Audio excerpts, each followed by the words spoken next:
YouTube ప్రేక్షకులకు నా యొక్క నమస్కారాలు. ఈరోజు నేను మీకు మరుగుమందులో అతి ముఖ్యమైన చెట్టుని మీకు పరిచయం చేయబోతున్నాను. అసలు ఈ మరుగుమందు ఎందుకు వాడవలసి వస్తుందంటే, భార్యాభర్తల సమస్యలతో బాధపడుతున్న వారికి, ప్రేమికుల సమస్యలతో బాధపడుతున్న వారికి, అదేవిధంగా అత్తాకోడల సమస్యలతో బాధపడుతున్న వారికి, ఈ చెట్టు పేరు అత్తిపత్తి చెట్టు అని అంటారు. ఈ అత్తిపత్తి చెట్టు పేరు అదేవిధంగా ముట్టుకుంటే ముడిచిపోయే చెట్టు అండి.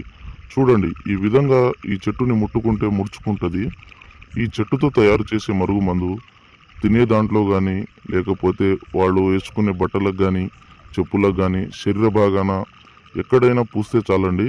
ఈ చెట్టు ఎలా అంటుకుంటుందో మనిషి కూడా అదే విధంగా మనిషికి అంటుకొని పోతారండి.